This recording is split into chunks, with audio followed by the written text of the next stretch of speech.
الحمد للہ رب العالمین والصلاة والسلام علی سید المرسلین اما بعد فاعوذ باللہ من الشیطان الرجیم بسم اللہ الرحمن الرحیم والصلاة والسلام علیک یا رسول اللہ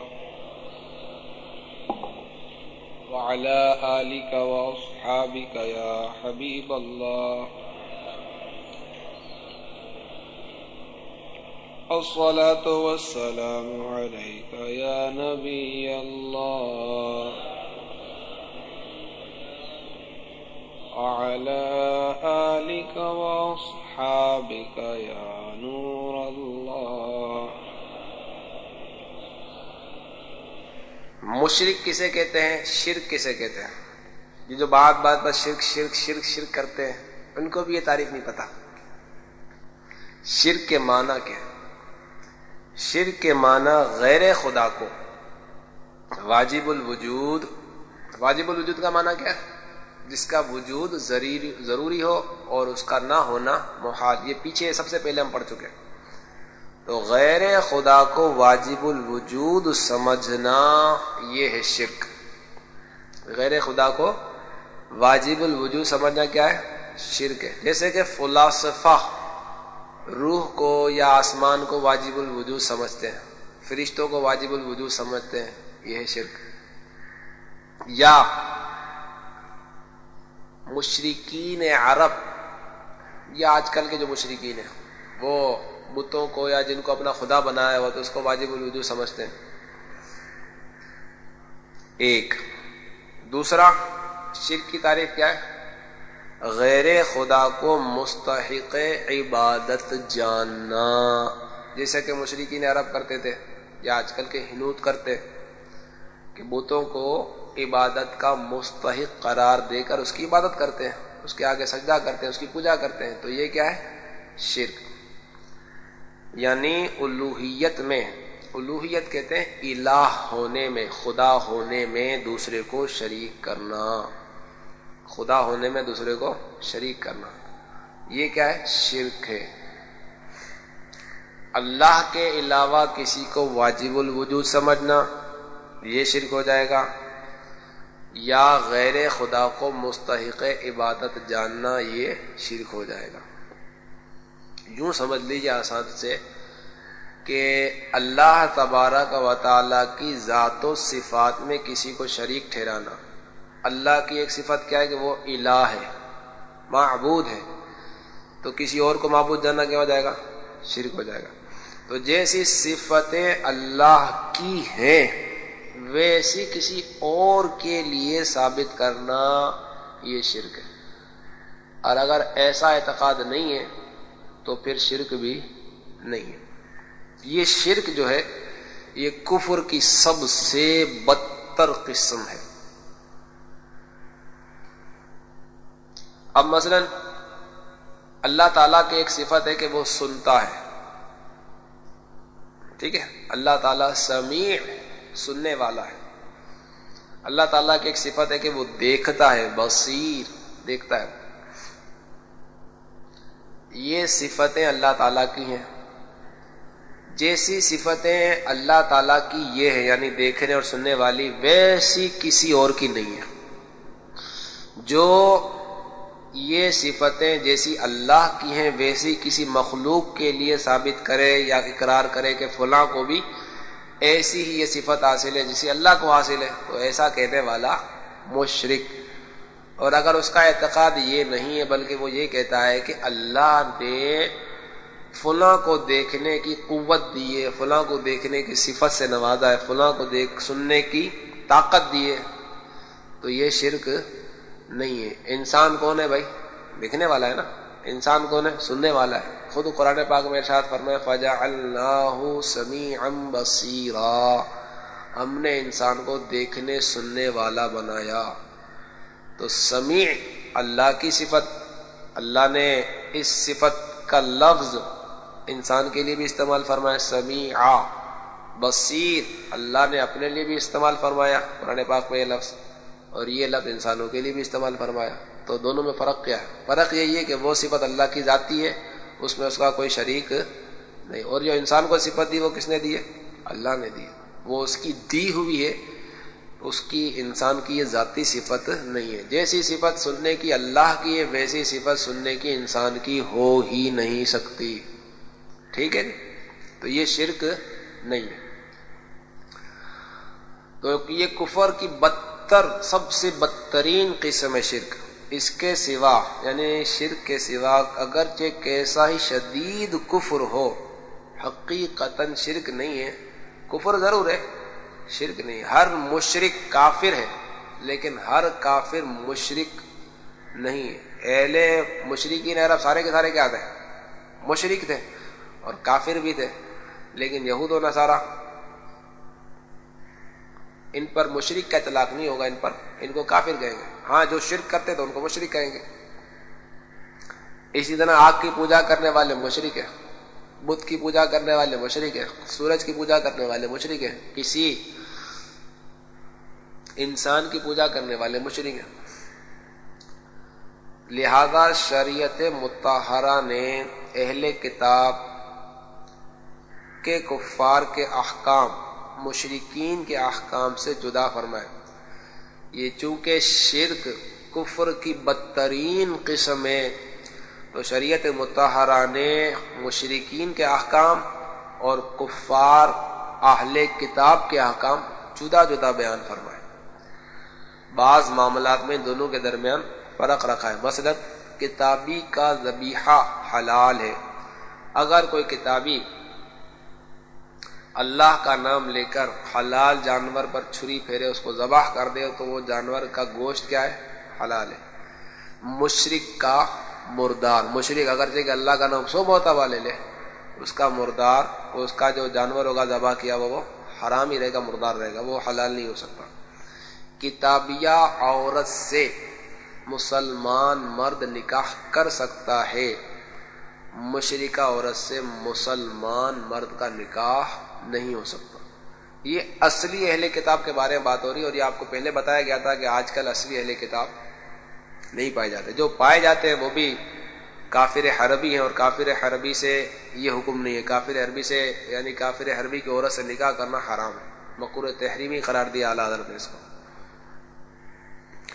امام شافعی کے نزدیک کتابی سے جزیہ لیا جائے گا، مشرک سے نہ لیا جائے گا. امام شافعی کے نزدیک ایک حکم یہ بھی ہے. اور کبھی شرک بول کر مطلق کفر مراد لیا جاتا ہے. کبھی بولا شرک جاتا ہے لیکن مراد کیا ہوتی ہے؟ کفر. کفر کی ساری اقسام اس میں آ جائیں گی، منافقت ہو یا شرک ہو. اور یہ جو قرآن عظیم میں فرمایا ان اللہ لا یغفر ان یشرک بہ، کہ اللہ تعالیٰ شرک نہ بخشے گا، وہ اس معنی پر ہے یعنی اصلاً کسی کفر کی مغفرت نہ ہوگی، خواہ وہ مشرک ہو، خواہ منافق ہو، خواہ مرتد ہو، کوئی سا بھی کافر ہو، کسی کی بھی مغفرت اللہ تعالیٰ نہیں فرمائے گا. باقی سب گناہ اللہ عز و جل کی مشیت پر ہے، جسے چاہے بخش دے. مرتکب کبیرہ یعنی جو گناہ کبیرہ کرتا ہے، تو اہل ایمان میں سے اگر کوئی گناہ کبیرہ کرتا ہے تو وہ کیا ہے؟ مسلمان ہے، جنت میں جائے گا، خواہ اللہ عز و جل اپنے محض فضل سے اس کی مغفرت فرما دے یا حضور اقدس صلی اللہ تعالی علیہ وآلہ وسلم کی شفاعت کے بعد یا اپنے کیے کی کچھ سزا پا کر. بہرحال خاتمہ ایمان پر ہوا تو وہ ضرور جنت میں جائے گا، اگرچہ کہ کبائر کا مرتکب ہو، کبیرہ گناہ کرتا ہو. جب جنت میں جائے گا تو پھر اس کے بعد کبھی بھی جنت سے نہیں نکلے گا. یہ مسلمان کے لیے. جو کسی کافر کے لیے اس کے مرنے کے بعد مغفرت کی دعا کرے یا کسی مردہ مرتد کو مرحوم یا مغفور کہے یا کسی مردہ ہندو کو بے کھٹ باشی کہے یعنی جنتی مغفور بخشا ہوا، تو وہ کہنے والا خود کافر ہے، کیونکہ کافر کے لیے مغفرت کی دعا کرنا یہ حرام و کفر ہے. کسی مسلمان کو مسلمان اور کافر کو کافر جاننا کیا ہے؟ ضروریات دین میں سے. جو مسلمان ہے اس کو مسلمان کہیں گے، جو کافر ہے اس کو ہم کافر کہیں گے. فرعون کون تھا؟ کافر. حامان کون تھا؟ کافر. نمرود کون تھا؟ کافر. تو جو کافر ہے اس کو ہم کافر ہی کہیں گے. اگرچہ کسی خاص شخص کی بنسبت یہ یقین سے نہیں کہا جا سکتا کہ اس کا خاتمہ ایمان پر ہوا یا معاذ اللہ کفر پر. یقین کے ساتھ تو ہمیں پتہ ہی نہیں ہے. ہاں جن کے بارے میں نصوص وارد ہو گئے، قرآن و حدیث میں ان کی اطلاع دے دی گئی، خبر دے دی گئی، تو ان کا تو خاتمہ کفر پر ہونا یقین ہے. جیسے کہ ابو جہل ہو گیا، فرعون ہو گیا، حامان ہو گیا، وغیرہ وغیرہ. ان کے کفر پر مرنے کی یقینی قطعی اطلاع قرآن و حدیث میں دے دی گئی ہے. تو یہ تو یقیناً قطعاً کافر ہی ہو کر مرے، اس میں تو کوئی شک ہے ہی نہیں. لیکن دیگر کفار جن کے کفر پر مرنے کی کوئی قطعی اور یقینی دلیل ہمارے پاس نہیں ہے، ان کی بات ہو رہی ہے. کسی خاص شخص کی نسبت یہ یقین سے نہیں کہا جا سکتا کہ اس کا خاتمہ ایمان پر ہوا یا معاذ اللہ کفر پر، تا وقت کہ اس کے خاتمے کا حال دلیل شرعی ثابت ہو. تو آج کل جو کفار مرتے ہیں ان کے مرنے پر کوئی کفر پر مرنے پر کہ کافر ہی ہو کر مرا ہے، ایسی کوئی یقینی دلیل نہیں ہے. مگر اس سے یہ نہ ہوگا کہ جس شخص نے قطعاً کفر کیا ہو اس کے کفر میں شک کیا جائے، کہ قطعی کافر کے کفر میں شک بھی آدمی کو کافر بنا دیتا ہے. خاتمہ پر بنا روز قیامت اور ظاہر پر مدار حکم شرع. اب اس کا خاتمہ کیسا ہوا یہ تو قیامت کے دن پتہ چلے گا، کفر پر مرا یا نہیں مرا. لیکن ہمیں کیا حکم دیا گیا ہے؟ ظاہر پر حکم لگانا ہے، اور ظاہر پر مدار حکم شرع ہے. شریعت کے حکم کا دار و مدار کس پر ہوگا؟ ظاہر پر ہوگا. جو ظاہر میں ہمارے سامنے کافر ہے وہ مر گیا تو ہم اس کو کیا کہیں گے؟ یہ کافر ہی مرا. اگرچہ کہ موت سے پہلے ایمان لایا، ہمیں نہیں پتا، لیکن ہم اس کو کیا کہیں گے؟ کافر کہیں گے. اگر ایمان لایا ہوگا تو اس کے ایمان کا اظہار قیامت کے دن کر دیا جائے گا. اس کو یوں سمجھو کہ کوئی کافر مثلا یہودی یا نصرانی یعنی عیسائی یا بت پرست مر گیا تو یقین کے ساتھ یہ نہیں کہا جا سکتا کہ کفر پر مرا. یہ یقین تو ہمیں ہے ہی نہیں نا کہ کفر پر مرا. اس کے کفر پر مرنے کے لیے کون سے دلیل قطعی ہے ہمارے پاس؟ کوئی دلیل ہے ہی نہیں ہمارے پاس. مگر ہم کو اللہ رسول کا حکم یہی ہے کہ ہم اسے کافر ہی جانیں. اس کی زندگی میں اور موت کے بعد تمام وہی معاملات اس کے ساتھ کریں جو کافروں کے لیے، مثلا میل جول، شادی بیاہ، نماز جنازہ، کفن دفن. کہ جب اس نے کفر کیا تو فرض ہے کہ ہم اسے کافر ہی جانیں اور خاتمے کا حال علم الہی پر چھوڑ دیں. جس طرح جو ظاہراً مسلمان ہو اس سے کوئی فعل خلاف ایمان نہ ہو تو ہم پر کیا فرض ہے؟ ہم پر فرض ہے کہ اسے مسلمان ہی مانے، اگرچہ ہمیں اس کے خاتمے کا بھی حال معلوم نہیں.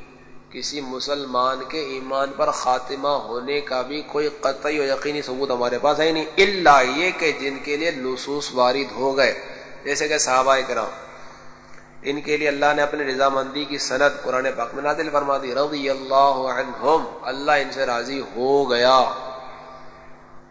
تو جن جن کے بارے میں نصوص وارد ہو گئے ان کے لیے تو ہے کہ یہ جنتی ہے، یہ اہل ایمان، ان کا خاتمہ ایمان. جن کے لیے نصوص وارد ہی نہیں ہوئے، جیسے کہ آج کل لوگ مرتے ہیں، مسلمان ہے، مرا ہے، ہم نہیں جانتے کہ یہ ایمان پر مرا یا نہیں، لیکن چونکہ ظاہراً ہمارے سامنے کیا تھا؟ مسلمان، تو ہم اس کو کیا کہیں گے؟ مسلمان ہی کہیں گے اس کی موت کے بعد. اور اس کی موت کے بعد سارے معاملات مسلمانوں والے ہی اس کے ساتھ کیے جائیں گے. اس زمانے میں بعض لوگ یہ کہتے ہیں کہ میاں جتنی دیر اسے کافر کہو گے اتنی دیر اللہ اللہ کرو، یہ ثواب کی بات ہے. اس کا جواب یہ ہے کہ ہم کب کہتے ہیں کہ کافر کافر کا وظیفہ کر لو؟ کس نے کہا بھائی آپ کو؟ کسی نے کہا آپ کو؟ نہیں کہا نا. مقصود کیا ہے؟ کہ اسے کافر جانو، اور پوچھا جائے تو کیا کہو گے؟ قطعاً کافر. یہ نہ کہو کہ اپنے صلح کل سے یہ بھی صحیح ہے، وہ بھی صحیح ہے، وہ بھی حق پر ہے، یہ بھی حق ہے. صلح کلیت والے اپنی صلح کل سے اس کے کفر پر پردہ ڈالو. ایسا نہ کرو ورنہ خود پھنس جاؤ گے، تمہارے ایمان کے لالے پڑ جائیں گے، وغیرہ وغیرہ.